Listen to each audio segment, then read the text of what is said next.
So we got some chapter 262 leaks this week. This chapter is really short because Gege has fallen ill, so let's hope he has a quick recovery and let's dig into this chapter. To begin the chapter, we see that Yuta has learned how to decrease the size of Unlimited Void's barrier to the size of a tiny basketball just like Gojo did.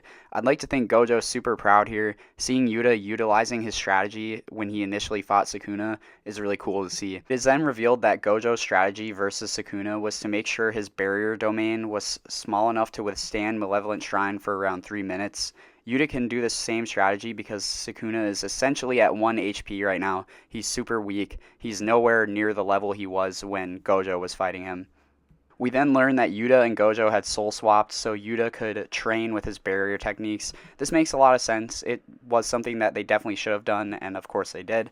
I think that in preparation for the Sukuna fight, they had probably known that this could be a potential outcome, that Yuta was going to have to take over Gojo's body. So of course it made sense to go in and train. And I think I said this in my last video, but I thought that this was going to happen. Glad it's cleared up now. But yeah, Yuta was training inside of Gojo's body prior to the fight. I think that's a really cool thing to see.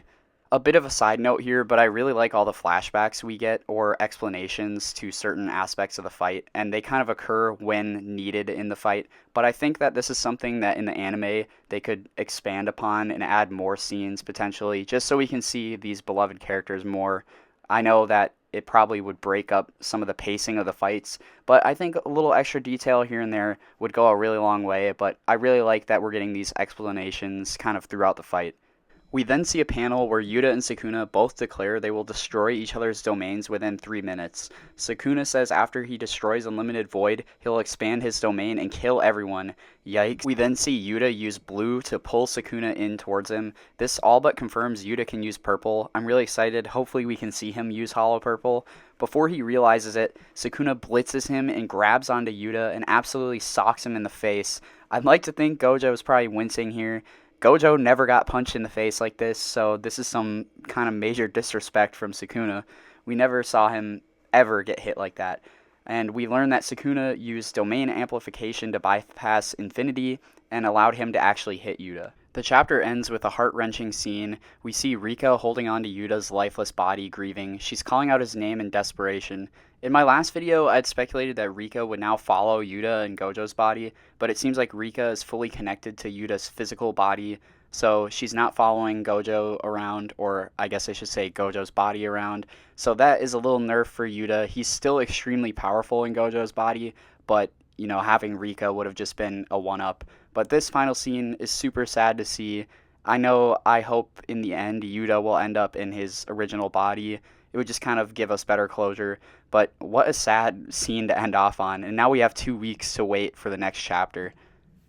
Despite this chapter being really short, it's interesting to see that a majority of this fight will take place in the domain barrier. I'm guessing the next chapter will reveal whose domain comes out victorious.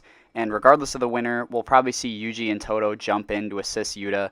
In my opinion, I think that Infinite Void is going to win in this clash, but, you know, Malevolent Shrine could have some other, you know, ass pull that comes out and saves Sukuna in the end, but it remains to be seen.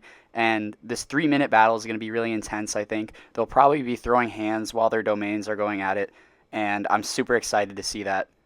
Couple final things here. We have new art of Gojo and Sukuna, which looks pretty good, and we have the volume 27 cover, which has Takaba on it. I think it's really deserving that he got his own cover. And with that, that's everything for the next 2 weeks. I am gonna hopefully get another video out next week. Let me know what you guys want me to cover. I think I want to do a Sendai colony video with Yuta. I think that's just fitting with everything going on in the manga right now. But with that, thank you guys for watching. If you haven't subscribed and you like my videos, definitely do that. It helps the channel a lot and hopefully will increase my motivation. I got to get more videos coming out, I know. And yeah, I thank you guys a lot for watching. This has been really fun making these videos week to week, and I'm really excited for the next chapter. So yeah, take it easy, guys.